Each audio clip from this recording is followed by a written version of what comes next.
Madame, mademoiselle, monsieur, bienvenue à Metro News. Voici les principaux titres qui seront développés aujourd'hui.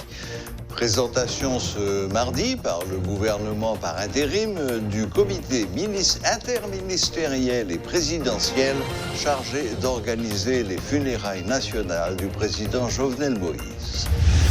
D'autres suspects sont dans le collimateur de la justice haïtienne dans le cadre de l'enquête relative à l'assassinat du président Moïse.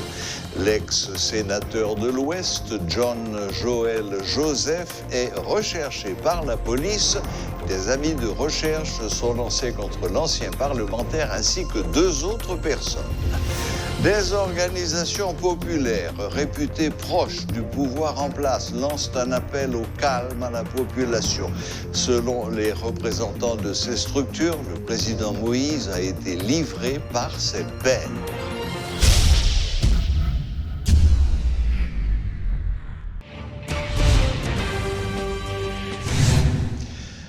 Le gouvernement par intérim a présenté le comité interministériel et présidentiel chargé d'organiser les funérailles nationales de feu le président Jovenel Moïse. Selon le Premier ministre haï, Claude Joseph, ce comité devra offrir des obsèques dignes au chef de l'État assassiné. Toute l'administration publique est appelée à faire corps derrière les membres du comité pour parvenir à atteindre l'objectif visé, selon le Premier ministre haï, qui en a profité pour observer une minute de silence en mémoire du président Jovenel Moïse. Claude Joseph a fait cette déclaration mardi lors d'un point de presse tenu en sa résidence officielle à Mussau. Suivez ce compte-rendu de Jean-Jules Desaugustes. Le président de la République Jovenel Moïse a été assassiné dans la nuit du 6 au 7 juillet dernier en sa résidence privée à Pellerin 5. Les faits, les causes, les circonstances entourant l'assassinat du chef de l'État sont floues, peu connues.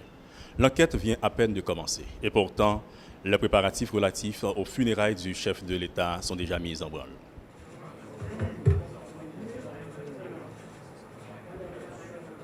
L'objectif de ce point de presse réalisé était simple. Présenter à la nation les personnalités et les institutions composant le comité interministériel devant organiser les funérailles du président assassiné. Le ministre des Affaires étrangères et des Cultes, le ministre de l'Intérieur et des collectivités territoriales, le ministre de la Défense, le ministre de la Culture et de la Communication, le directeur général du Musée du Panthéon national, le directeur de cabinet du président défunt, le secrétaire général de la présidence en sont les composantes, selon le Premier ministre haï qui détaille leur mission. C'est effectivement en accord avec Madame Président, famille, comité ça a créé par un arrêté qui a pour mission organiser dans le respect, dignité et solennité funérailles chef de l'État pays. Depuis le 7 juillet dernier, le gouvernement par intérim a décrété la permanence dans le cadre des mesures visant à faire jaillir la lumière sur l'assassinat du président Jovenel Moïse. Même si les dernières décisions prises par ce gouvernement peinent à convaincre certains, les arrestations des mercenaires, la poursuite de potentiels complices, les invitations à comparaître lancées à des leaders politiques et économiques, les mesures conservatoires prises à l'encontre des responsables des unités chargées de sécuriser le président assassiné prouvent qu'il y a enquête. C'est l'état de siège. Et au Premier ministre Claude Joseph de faire un rappel important. Dans le moment où on a parlé là, le gouvernement a 2 priorités. J'ai toujours dit. Continuer à mener l'enquête là pour permettre au président de la République là, Madame Li, Petite Li, Zamil, Alliel, Nation, de justice. Et puis faire tout ça qui est possible pour nous capables d'honorer mémoire président pendant qu'on a organisé bon gens funérailles pour lui. Mais l'autre permanence décrétée depuis l'assassinat du président Jovenel Moïse, c'est celle de la lutte pour recueillir son héritage politique. D'un côté, le docteur Claude Joseph a pris les rênes du pouvoir, se remettant en fonction en s'octroyant une mission spéciale, conduire le pays aux élections, alors qu'il s'apprêtait à mettre les clés sous la porte en respectant ainsi les dernières volontés exprimées par le président Jovenel Moïse. De l'autre côté, on retrouve le Premier ministre nommé le docteur Ariel Henry qui se dit l'héritier légitime et légal du chef de l'État. Par ailleurs, Au sein du tiers du Sénat restant, 8 des 10 sénateurs proclament, suite à une résolution, Joseph Lambert, président provisoire, sans oublier le juge Mécène Jean-Louis, qui, lui aussi, joue le jeu d'une frange de l'opposition radicale depuis le 7 février 2021. Fort de tout cela, c'est qu'au pied de la dépouille mortelle du président assassiné, le combat ne fait que commencer. Face à toute l'incertitude, aux doutes qui planent autour du dossier de l'assassinat du chef de l'État Jovenel Moïse, l'enquête va-t-elle être mise en terre avec l'enterrement du chef de l'État ou va-t-elle se poursuivre comme à l'accoutumée? Paul Léel et Jean-Jules Desaugustes pour Télémétropole. La veuve de Jovenel Moïse, Madame Martine Moïse, serait prête à poursuivre l'œuvre de son mari assassiné brutalement dans la nuit du 6 juillet 2021. Madame Moïse, dans une vidéo diffusée depuis l'hôpital où elle est soignée, s'est adressée au peuple haïtien. À l'instar du président assassiné, elle a parlé directement au peuple, assurant que son mari a été assassiné parce qu'il voulait améliorer les conditions de vie des couches vulnérables de la population en réalisant des infrastructures agricoles, routières et électriques. Elle souligne également que les assassins ont perpétré leurs crimes abominables pour empêcher la réalisation du référendum et des élections avant la fin de cette année. Madame Moïse entend poursuivre le combat. Elle annonce en ce sens un prochain message sur Facebook Live. Ce programme de prédilection du président Jovenel Moïse lui avait permis d'expliquer sa vision et son combat au peuple haïtien directement et sans intermédiaire. Sur Facebook Live et même durant les cérémonies protocolaires, le président Jovenel Moïse avait pris l'habitude de s'écarter des discours écrits pour improviser afin de mieux expliquer son combat aux paysans et aux masses défavorisées. L'ex-sénateur de l'Ouest, John Joël Joseph, est recherché par la police haïtienne.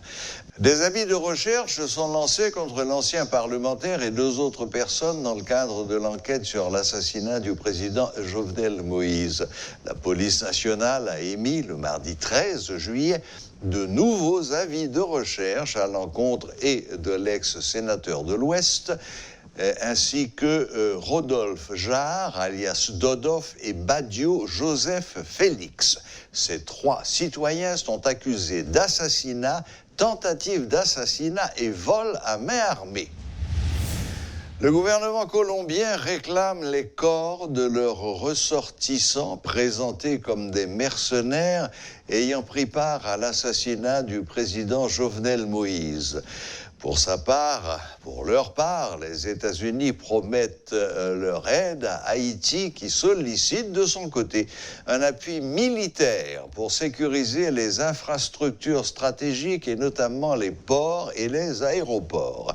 Tout se déroule dans un contexte où l'enquête sur l'assassinat du chef de l'État avance selon les propos du Premier ministre Haï avec la présence sur le sol haïtien des agents du FBI. Suivez ce papier de Rodolphe Pierre-Louis. Les photos et les clichés du corps sans vie du président de la République n'ont pas été pris dans les locaux de Pax Villa, selon une source proche de l'entreprise qui dit décliner toute responsabilité en ce sens. L'autopsie du cadavre a été faite, précise le ministre chargé des questions électorales, Mathias Pierre. Un cliché du crâne montre une fracture entre l'os frontal et l'os pariétal et sur son corps, 12 orifices sont remarqués, selon le constat légal du juge de paix de Pétionville, Carl-Henri Destin. Bref, tant sur le plan national qu'international, l'assassinat du chef de l'État est au cœur de l'actualité. En effet, plus de 6 jours après cet acte, des voix s'élèvent pour dénoncer mais exiger en même temps qu'une enquête internationale soit diligentée. Des demandes qui semblent être agréées puisque selon une source sûre, des agents du FBI sont présents sur le sol haïtien et de nombreux pays se disent prêts à mettre leurs ressources à la disposition d'Haïti en vue de faire la lumière sur le dossier. De son côté, le gouvernement colombien, après que son ministre de la Défense Diego Morano a confirmé que les mercenaires capturés sont des retraités de l'armée colombienne, réclame les corps de ceux qui sont tombés lors des échanges de tirs avec la PNH. Pour sa part, Le président vénézuélien Nicolás Maduro dénonce une machination médiatique internationale visant à impliquer son pays dans le crime. Il reconnaît toutefois que la compagnie qui a recruté les Colombiens est d'origine vénézuélienne. Les États-Unis, un allié d'Haïti, se disent prêts à apporter leur aide au pays. Mais de quelle nature, c'est la grande question. Le gouvernement requiert un appui militaire de l'oncle Sam. Et selon une source diplomatique, le département d'État et le Pentagone n'ont pas encore répondu, mais la possibilité n'est pas à écarter.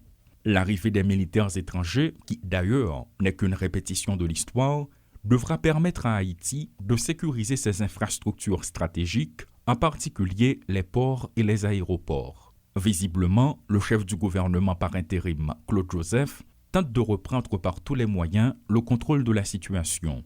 La PNH procède aux arrestations, le PMAI multiplie ses interventions.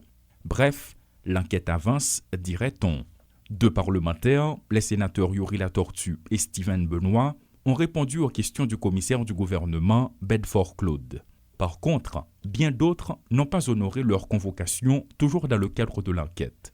L'homme d'affaires Réginald Boulos est à l'étranger pour des raisons de santé, rapporte son avocat, et pour des causes administratives, Dimitri Vorbe n'a pas pu se présenter, pour paraphraser son défenseur.